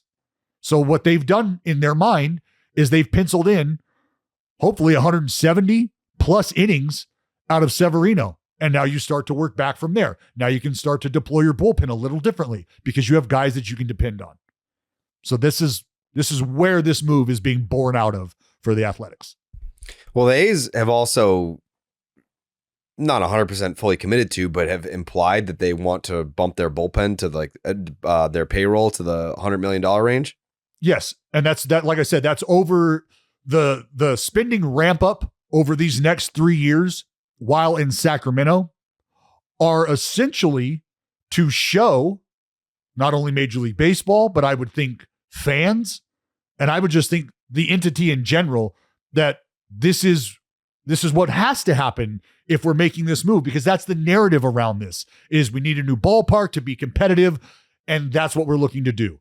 How do we get competitive? We have to bring players in. So let's start to do that now so that when we get there, we're in a position to step into our new home, wherever that may be, and win. And we have a model in place to do so, because you can't take the same model that you've been deploying up until today and enter a new ballpark and think you're going to be treated and received with the same fanfare that a perennial contender will be. You have to prove that you are willing to attempt to be that perennial contender. And how does it start? With spending money and identifying players that you feel can help you. So in year one, maybe some of the signings aren't going to be super sexy and really get your juices flowing. But maybe in year two, that changes.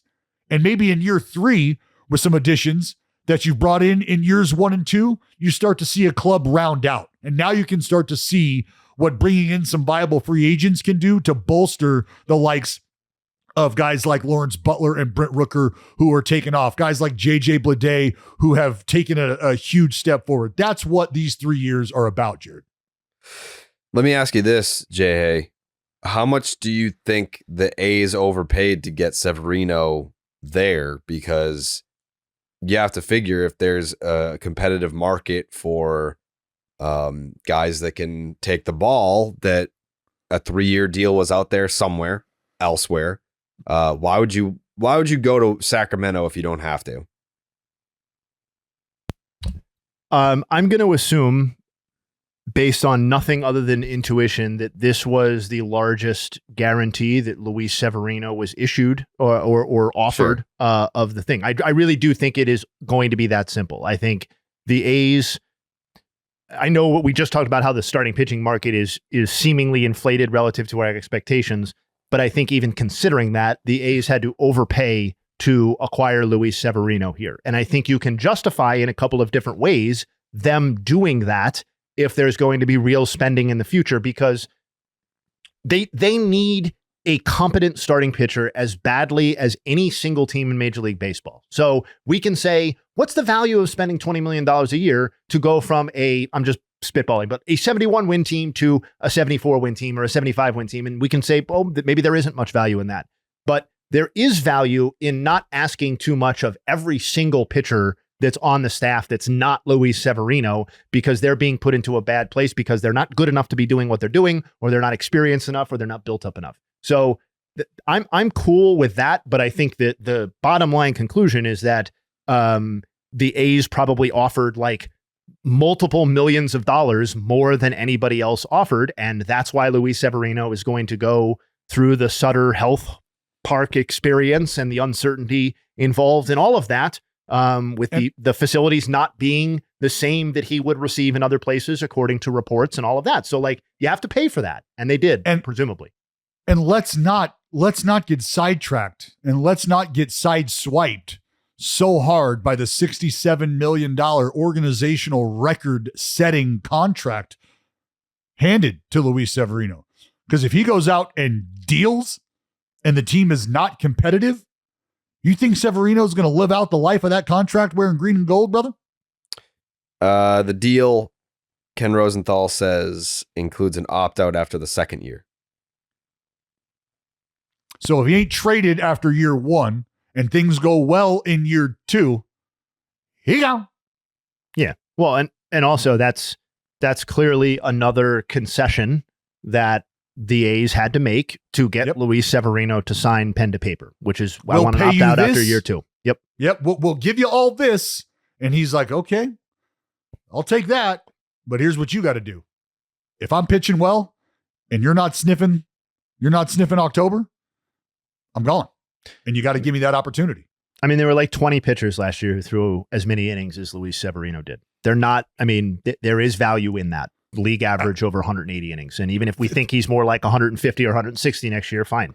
Think about what you just said, 20 pitchers. So that's what? That's 4 rotations worth of starting pitchers. So now you've got how many teams out there that are competitive or feel themselves to be competitive for October? And they've got a 20-player pool to choose from to help bolster everything that we've been talking about, to assist the other guys in the rotation and alleviate pressure from the bullpen that is going to play a massive role for them. There is a lot of value. That's why the 200 inning mark has always been the gold standard in our minds as starting pitchers, because we know if you're getting to 200 innings, you've been successful enough to the point to eat those innings. And you know what comes after that? A massive payday. All right. I was talking breaking news. Luis Severino. That's awesome. Yeah. That's kind of crazy in his history. That the A's kind of took the shine from Bob Welch. You know, maybe they're knocking on the doors. Yeah, maybe. I had one question before we continue the Cy Young conversation. Yeah. Dallas, what are the A's planning on doing for their road unis? Athletics. Just a different colored athletics? It's going to be gray athletics. Okay. That makes sense. So instead of saying the city's name across the chest, it'll now just be a home uniform, gray. Makes sense. Yeah. Not many other options, you know? No. Yeah. Only so many ways you can go there. Can't go you know? No. No, you can't.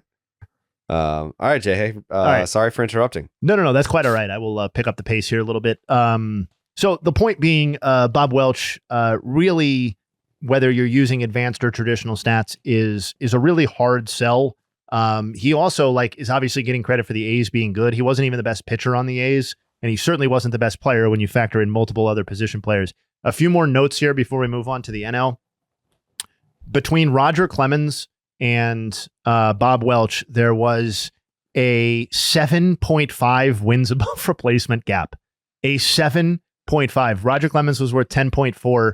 Bob Welch was worth 2.9 this season. That is the largest gap between the guy who won and the guy who finished second or should have won by WAR in Cy Young voting history. So in that sense, it's the most egregious vote in Cy Young history. It's also the second lowest. Bob Welch's B-WAR mark by a Cy Young winning starting pitcher since the award was given out. The only lower B-WAR mark is by Pete Vukovich in 1982, and it is tied for the third lowest by any Cy Young winning pitcher, including relievers. Steve Bedrosian is the quote-unquote worst Cy Young Award winner by wins above replacement in Cy Young Award history. That was in 1987. And Bob Welch's season is tied with Dennis Eckersley's in 1992 for the third worst. So in a lot of ways, Bob Welch, that shines quite a light because Bob Welch threw like 3 times as many innings as Dennis Eckersley did in 1992. If you don't like WAR, that's fine. Or if you don't like B-WAR, that's fine. Of the 38 AL pitchers who pitched enough innings to qualify, Bob Welch ranked 32nd in F-WAR. He ranked only 6th in the AL and ERA and 32nd in FIP. And he had the largest gap between ERA and fielding independent pitching of any qualified AL starter that season. So congratulations to Roger Clemens, who, as I said, 1.93 ERA, 10.4 wins above replacement, 228 in the third innings, and 209 strikeouts with an MLB best 2.11 adjusted ERA. He finished second in the actual vote. He's now the winner. Congratulations to Roger. I believe that's 8 now for Roger Clemens. He's got enough. Hey, if we correct all the votes, Roger could end up with 10 if we skew it correctly. The NL is a little bit more interesting, although we will move through it quickly because I think it's not so clear that it should be taken away, but I think at the end of the day, it probably needs to be, or at least could be. Doug Drabek is the winner. He won on the strength of, again, the sexiest win-loss record. He went 22-6. He got 23 of 24 first place votes that year. So from that perspective, people seem to think that it was rather conclusive. The numbers don't necessarily suggest the same story. Doug Drabek was, by either F-WAR or B-WAR, the 9th best starting pitcher in the NL that season. And even if you want to just look at ERA, his 2.76 ERA was only 6th in the NL among qualified pitchers. So what did happen is, again, 1990, the voters loved the wins. In both the case of Doug Drabek specifically and the Pirates in general. Drabek's performance changed basically not at all from 1989, where he had a 2.80 ERA, 4.1 B-WAR in 244 and a third innings pitched, to 1990, when he won the Cy Young, with a 2.76 ERA, 4.2 B-WAR in 231 and a third innings pitched. So really, qualitatively, the exact same season. The only thing that changed is that he went from 14-12 to 22-6 because the Pirates went from bad to good. The Pirates improved by 21 games from 1989 to 1990. They had 74 wins in 89, 95 wins in 1990, making the postseason for the first time since winning the World Series in 1979. And that might strike you as similar to the story that we just talked about when we spoke with Josh Donaldson, when I tried to take his MVP away, which was he had the team success story behind him as opposed to the pure statistical argument in favor of Mike Trout. Where I would draw the distinction for here, and why I think Josh Donaldson is more deserving of the 2015 MVP than Doug Drabek is of this Cy Young, is because it's really hard to make the case that Doug Drabek was the driving force behind the improvement. The driving force behind the improvement was, in large part, Barry Bonds. And I know Barry Bonds got credit for that by winning the actual MVP, but that doesn't necessarily mean that you also need to reward a pitcher on this team in any way. Barry Bonds, just as a reminder, went from 19 homers and a 777 OPS in 1989 to 33 homers, 52 stolen bases, an NL leading 970 OPS. So he went from he gained 200 points of OPS that season and to a lesser extent, Bobby Bonilla were the huge reasons why the Pirates became great instead of, poor from the season before. There are lots of different people that you could assign this to if you wanted to. I'm ultimately going to take Doug Drabek's Cy Young Award and give it to Frank Viola. Wow. who pitched for the New York Mets that season. Whether you use WAR, B-WAR, or F-WAR, he was either the fourth or second best pitcher in Major League Baseball that season. And he has a lot of the counting stats in his favor as well. He had a lower ERA than Doug Drabeck in more innings pitched and more batters faced. So while that might not be the most complicated Cy Young case ever, nor is this the sexiest year to break down, Frank Viola was better in every way other than 2 pitcher wins. That's it. And that's just not enough to swing the Cy Young vote. So I'm sorry for Doug Drabeck. I'm sorry to his son, Kyle. But Frank Viola is now the 1990 NL Cy Young winner, and Roger Clemens is the winner in the AL. Wow. Double door knocks, baby. So that's 8 for the Rocket. Yep, 8 for the Rocket. Wow. The rich get richer, as they say. That's right. And Frank gets his second. Frank won in 1988 with the Twins. With the Twins. Too. Yep. Yeah. So congrats to those guys. There you go. What's my next year? The next year that you will be looking into, Justin Havens, is the 1977. Have we done that year? No. The 1977 Cy Young. No. Who won Rookie of the Year that year? Robert Yount won. No, he was 74. So we've got Sparky Lyle for the New York Yankees in the AL, and Steve Carlton for the Phillies in the NL. Oh boy, this is going to be fascinating. Oh my goodness. The question isn't, is Sparky going to lose it? It's who the hell is going to take it from Sparky, because there's about a dozen fucking people who should.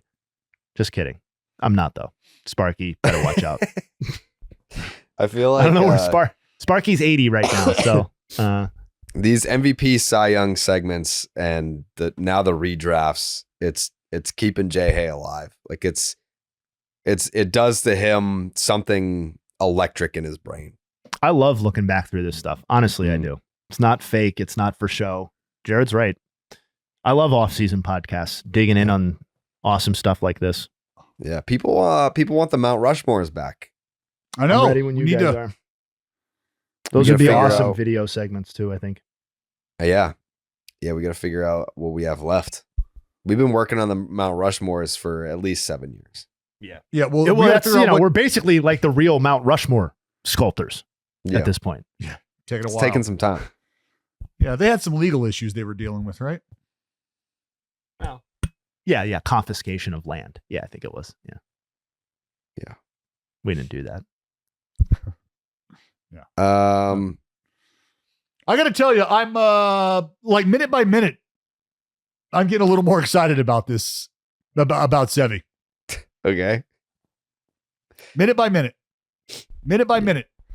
You're mentally unstable, Dallas. No, I think with what the A's have cooking on the starting pitching front, because we had some guys take some big steps, man. Some really big steps. Osvaldo Bido took some big strides last year. JP Sears took some big strides last year. Even in the face JP Sears gave up a hit to Marty Mush last year. Taking some lumps. JP Sears did? Mm-hmm. I believe so, yes. I know Greg Weissert did, and I know he faced Sears, and I'm pretty sure he had a base hit up the right field line. Oh, God, I got to talk to JP. I got to talk to Sizzle about that. Mm-hmm. Oh, that's unfortunate. Marty's not that bad. But yeah, I think that's why the move for the 3-year period, if you throw out the cynicism about whether or not the team's competitive and how early, how soon can he get out of Oakland, if we do away with that conversation and we really do start to look at the substance, I think that can be provided with this because of the surrounding arms. I think this is a very, very good opportunity for guys not named Luis Severino to take charge or to take command of opportunities down there in that rotation, because now there's one less spot spoken for, and there's only going to be so many opportunities to go around. So the addition of a guy like this forces everybody else to be just that much better, because now the idea of having a little extra rope or a little extra margin for error to work with, because who's pushing you? Well, these spots are just not as open as you thought they were. Jake, hit that fucking music. Oh, shit.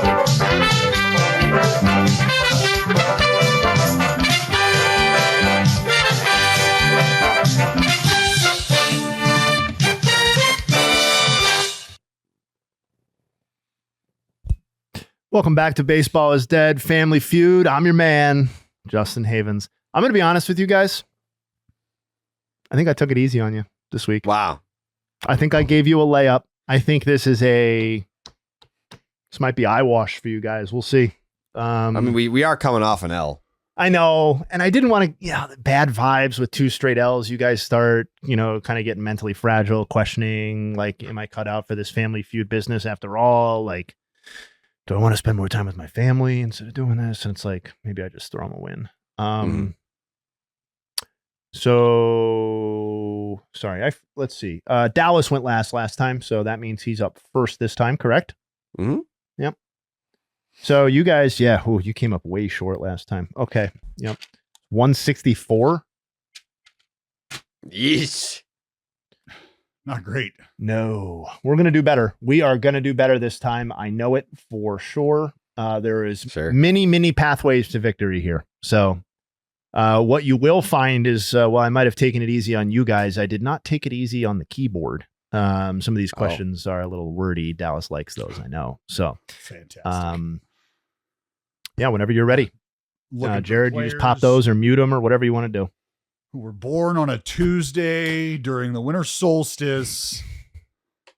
Just a waxing gibbous. Who can just make sure, just get your inner calm. I gotta tell you, like, you know what we need? We need the fucking heart rate monitors that show the beats per minute on here, because I'm pushing 210 right now. That's crazy. I love that you threw a perfect game in Major League Baseball and you get heart rate comments going for Family Feud on Baseball is Dead.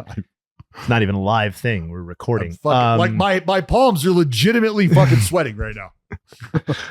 This is great. Okay. Are you ready? No. Okay. As always, it's out of 100 BID fans. Here are the results. Question number 1. The year is 2026. The golden at-bat has been implemented in Major League Baseball. Excluding Shohei Ohtani, if you could select one batter to use for the first time it's available to you, who would you choose? Juan Soto. There have been 6 teams most prominently linked to trades for Garrett Crochet so far this offseason. The Orioles and Red Sox in the AL, and the Dodgers, Phillies, Cubs, and Reds in the NL. Of those 6 teams, where would Crochet make the biggest impact in 2025? Orioles. Way to follow along, buddy. When I say the first name Jose, who is the first baseball player, active or retired, who comes to mind? Canseco. Of the last 5 teams to lose in the World Series, the 24 Yankees, the 23 D-backs, the 22 Phillies, the 21 Astros, and the 20 Rays, who was the best of those teams? Phillies. How many players will be elected to the Baseball Hall of Fame via the BBWAA from the 2025 ballot? 3. Nice job, Dallas. I feel like I did all right. Yeah, you did. How'd the little guy do? Oh, yeah, I think. Felt good. You got, put it like this. The first, oh, never mind. I don't want to, no table talk. I don't want to table talk. You're going to have a great path. Yes. Well, especially the first one coming up here. The haters who said I made it too easy are going to be coming out of the woodwork. Or Dallas was just that hot. 154. I mean, are you fucking serious? 54. Good Lord. Jared, I'm going to tell you, he left meat on this bone too. He didn't leave you with a picked over Thanksgiving turkey. Okay. Okay. There's a whole breast on the other side that I didn't even see. Okay. And I got an eye for some titties. Same. Are you ready? Yeah. As always, it's out of 100 BID fans. Here are the results. The year is 2026. The golden at-bat has been implemented in Major League Baseball. Excluding Shohei Ohtani, if you could select one batter to use for the first time it's available to you, who would you choose? Aaron Judge. There have been 6 teams most prominently linked to trades for Garrett Crochet this offseason. Orioles and Red Sox in the AL, and the Dodgers, Phillies, Cubs, and Reds in the NL. Of those 6 teams, where would Crochet make the biggest impact in 2025? Red Sox. When I say the first name Jose, who is the first baseball player, active or retired, who comes to mind? Fernandez. Of the last 5 teams to lose the World Series, the 24 Yanks, the 23 D-backs, the 22 Phillies, the 21 Astros, and the 20 Rays, who was the best of those teams? Ooh. The 21 Astros.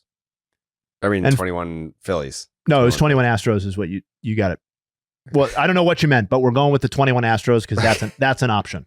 How many players will be elected to the Baseball Hall of Fame via the BBWAA in the 2025 ballot this cycle? 3. 2. Thank you. All right, let's see what we got here.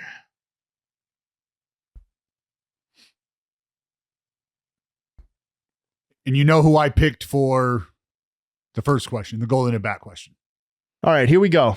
Let's do this. Jared needs a scant 46 points.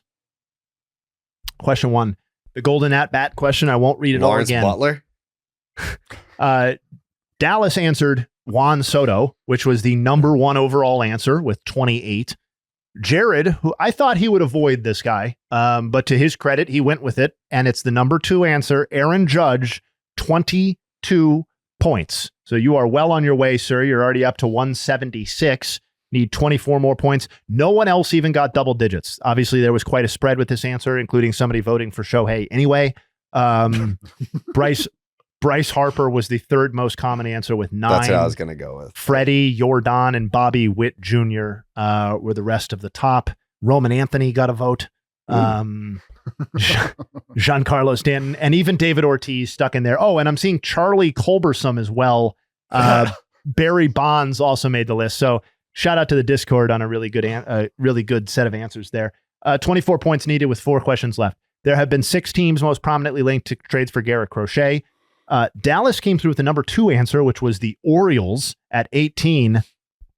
Jared guessed the Red Sox, playing the homer bit. And that's the winner. There it is. Finishes it off with 3 left on the table. Red Sox got you 51. So it sounds like the Discord is a fan of getting Garrett Crochet, maybe as long as it doesn't cost you Roman Anthony, of course. That brings you up to 227 already with 3 questions left. I will go through those. The Jose question, Dallas said Canseco. That was the 3rd most common answer with 9. Jared said Fernandez. That was actually tied for the 5th most common answer with 7. Number 1, Altuve, 36. Number 2, Joe Ram with 22. The World Series loser question, Dallas got the number 1. I frankly can't believe it was this overwhelming, but people have a very fond memory of the 22 Phillies, I guess. The 22 Phillies got 61 of the 100 possible votes, and Jared came through with the number 2 answer, which was the 21 Astros, which I think would probably be my vote. With 30 votes, the Rays got 6, the D-backs got 2, and anybody who wants to argue that the 23 D-backs were better than the 24 Yankees, I might give my personal phone number too, so we can have that one out, but that's okay. And the question number 5, the BBWAA Hall of Fame, Dallas got the number 1 answer. I think 3 is the overwhelmingly likely correct answer here. That was worth 38. I think that's probably going to be Ichiro, CC, and I would imagine Wagner gets in given how close he is. Jared got with 2, got the 3rd most common answer for 15. So with all of those, you guys got a robust total of 279. Love I'm that. coming for that ass next week. You better Love believe that shit. So wait, like on average, do we come close for like point total? Well, no, because What do you your mean? points, the last few points don't matter, or the last three, whatever. Like whatever gets us to 200. No, for his. Oh, you're saying for no. That counts for Jared's average. It has to. You don't get cut off. You're talking about for the Discord stat tracker thing. Yeah. Well, yeah, because there's only like once you get to like No, those are because then the viable person going answers. second would never have. Yeah, I mean they're likely to get worse, but you don't get cut off on your answers. You don't stop accumulating those points. Oh, we Dallas get credit for all the. Oh, I didn't Yes. know. I didn't know. Yes. Okay. Yeah. And that's always been the case. So I'm not. It's not just starting now. Dallas got 154 and Jared got 125. So Love nice that. team effort. I mean, it's a damn good team effort. That might be particularly coming off of a our loss. record. Yeah, Discord, check that, please. No, we got like. We did No, the first one we did. I got like 195 or whatever, and you would have gotten the same. That was you amount and Joe, or- I think. No way. Yeah, No, there was the one. first- there no, was the- one it where was like like you the- and Joe had like 300 points. I could have swore the first one because it was like, all right, Jared, you got to answer like one question and get it right, and we fucking crushed. Yeah, and then there was one where Dallas had 209. Yeah, I did. That's why I think the math on this shit is fucked up. I don't know how I'm. You've I had don't some know how real I'm bad taking these runs hits. though. I'm still. You have actually answered teams for players, and you've answered players for teams. That's you. No. Jay, No, did no. he not answer like Blue Jays for like what was the player with like the most home runs in a decade or something? Yeah, didn't you answer a food item at one point too? Yeah. When we were Who, looking Jared for a or me? name. You. Jared, not me. Food? No, I said Oh, something about man. the. Yeah, weren't This we is when I making was- fun of you? Didn't No, we Yes. do, that like, was a for clip no. on this? The Blue Jays was for the Frank Thomas guess this player. Because I was I was running through the teams he was on, the Derby, and I was like, he played for the Jays. And then I said the Jays, and then I said Frank Thomas right after that. Yeah. Well, that's just more ass kicking going on Mhm. on behalf of us. Another dub. It's good to be back in the win column. You, me, Yeah, we got to talk offline James about what Winston. the fuck we're gonna do next week for like the midweek episode. But if possible, recording on Sunday because then I fly Monday, and then where are you going? Disney. Magical time, man. Magical time. Where? Florida? Did we talk about this? You're going to Florida, right? Orlando, yeah. Orlando. All right. Mhm. Are you? You have everything set up, tour and everything? I mean, we're going there for the Pop Warner Cheer Nationals, so I think they're right. yeah. So the Not so competition's magical. on Tuesday, and then I think Wednesday, Thursday is like when we're gonna have like Disney time. But like, I don't know how we're gonna pull off all of it. I don't know. Still trying to figure that out. So let me give you some advice. Mm-hmm. You are going to make a reservation to have a VIP tour is what you are going to do. And that's going to be with you, your lovely girlfriend, your lovely family. And you will at most, I don't know if this works the way it does out here in LA at this, but you're going to be in line for 4 minutes. Is that how that And works? you just walk to the front of the line everywhere. Everywhere. What's that run? And you you? have, well, we don't have to talk about that, but but that if you have a large family or if you have like a group of 4 or 5 or more, this is how I strongly suggest attending something like this, because otherwise your day is filled with trying to figure out how to make waiting in line fun and cool. And you're going to pick like 5 rides, 6 maybe, that you really want to get to. and you're going to walk to those and wait in line and try to get on those. Outside of that, it's tough.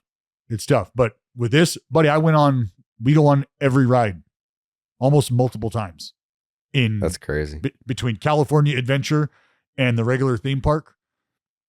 You spend an 8-hour day there with a VIP tour.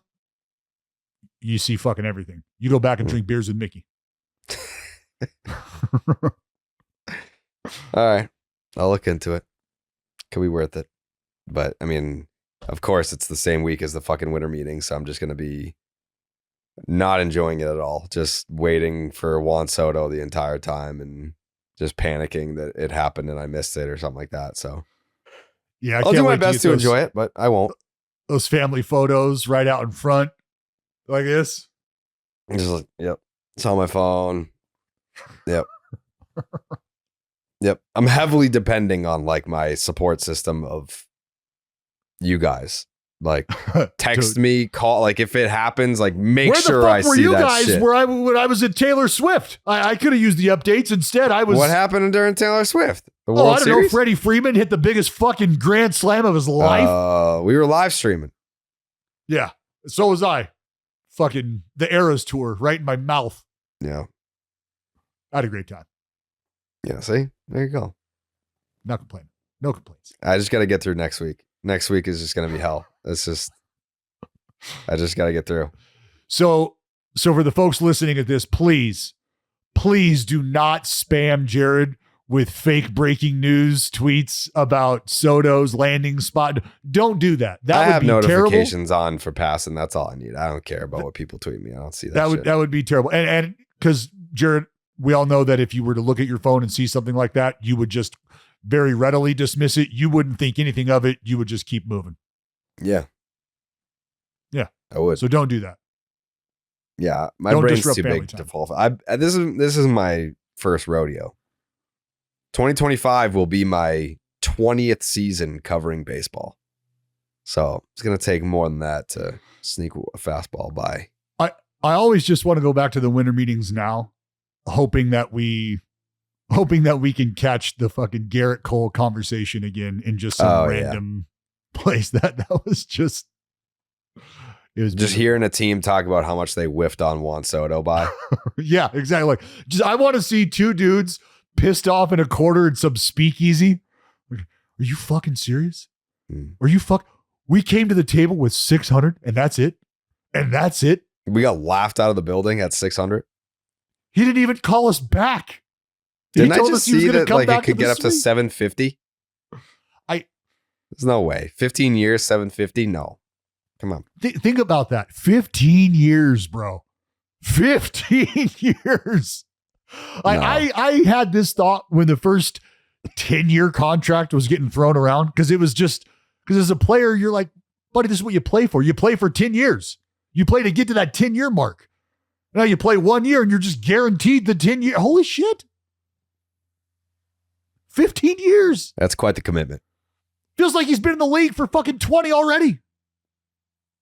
Yeah, like 15 years ago, life was a lot different. Like, how old is Juan Soto right now? 26. So he legitimately is signing a contract for just slightly under half of the time he's been on Earth. Mm-hmm. Yeah. We'll see. Any predictions, Jay? Where does Juan Soto go? I'm sticking with my prediction from the last time, Yankees, until I see otherwise. Oh boy. It's not what I'm rooting for necessarily, but I think that's sounds like you are. Sounds No, like it you doesn't. are. It doesn't. Dallas, what's your gut telling you? Where's Juan Soto signing? Look, man, I think people dismiss the long storied history of Dominican stardom in Boston. And I think that what we do provides a massive talking point for people to rally around Soto to Boston. And it also provides people a massive opportunity to shit on the very idea of him heading there. But when you weed through it all and you see the lineage and you see the history And if the Red Sox are at a point in time where they're supposed to be trying to get back to their competitive nature, it feels like this is probably a guy that you could bring in-house to turn that tide, to help you start to turn that tide. So while I believe the Yankees are the incumbent favorite, I think the Red Sox are not that far out of the race. I love to hear that. I'll ask you before we leave. The first emergency pod that we do will be for. I mean, it's got to be Soto. It has to be. Who else? I mean, who else? Who like be Fried. like the Could be Fried. could be free. I mean, I don't There's know. not much I smoke honestly, around Corbin Burns. I mean, I feel like he's kind of waiting on Soto, but I don't know that Fried is. well, because I think naturally the conversation starts to go to if any of these teams that are in on Soto miss, then you got to believe that group starts to heavily focus on some of these other guys. And that could very well mean the Yankees are all in on Juan Soto. And if Soto throws them the curveball, maybe they're not expecting, and he chooses Boston, now I could very easily see New York go, well, you know what? The arms, those are ours. We're done fucking around. We didn't get Soto. Fine. You know who we're not going to miss on? 2/5 of a starting rotation that can get us to where we want to be. So here it is. Hal is going to roll up the sleeves, and he's going to have to do something. Yeah, it's too bad that they feel that way. I mean, they missed the playoffs without Soto. Like, he's the biggest difference maker. And they're losing fucking Clay Holmes. They're losing Glaber. They're losing Verdugo. I mean, I refuse to believe that the Yankees are going to let Juan Soto walk to the Red Sox or the Mets over money. it's not that they're letting it happen. There's only so much you can do about it if he doesn't want to be there. I don't think when somebody shows up and tells you they got 50 mil more than you got, and like, okay, Jay, how long do you want to work for your money? I've got 50 more for it. That's my point. That's my point. I'm saying I can't imagine that they are going to take the PR. Like, if there's no evidence that Juan Soto wants to be in Boston or with the Mets more than he wants to be with the Yankees. That's all speculation. That's all speculation. Okay. So if we assume for a second that he's equally interested in these places for different reasons, I have an enormously difficult time imagining that the Yankees ownership group is going to let Juan Soto walk for similar money. Now, if Steve Cohen offers $150 million more, like, okay, I guess maybe there's nothing you can do about that. But like, if it really is on the margins, the PR hit that you would take as the Yankees brand for letting your superstar in his prime player, who is the key, to Jared's point, to you making the post, not like the only reason, but the difference between making and not making, in some senses. I can't imagine a world where that's the case. Now, if it comes out after the fact that he really hated his experience there and wants to play elsewhere, then we can have a different conversation. But my sources are telling me he hated it. It didn't seem like it. Seemed like he thrived. No, I mean, Mike Tyson. He was much better than he was in San Diego, you know? Mike Tyson came out of prison looking in better physical condition than he's ever been in. So not everyone doesn't thrive in a situation they don't want to be in. So. Okay. It's just a fact. Okay. Am I wrong? I don't think so. Okay. So, yep. Just telling you what my sources are telling me. That he's the new Mike Tyson? Similarly, yes. Hopefully the younger version, not the one we saw take an intentional fall to one of the Paul brothers. Oh, come on. Oh, come on, dude. Yeah, man. That's a whole different can of worms. All right. If schedules allow, we'll be back sometime Sunday to record, to drop Monday or Sunday night. I don't know. We'll figure it out. We got to talk offline about how the hell we're going to navigate all this. But in the meantime, if anything breaks, we will be here to record an emergency podcast reaction. Didn't have to do an emergency for Severino because luckily we were already recording. But if any of the big fish end up going, we will be right back here to record. So we'll see you then. We go.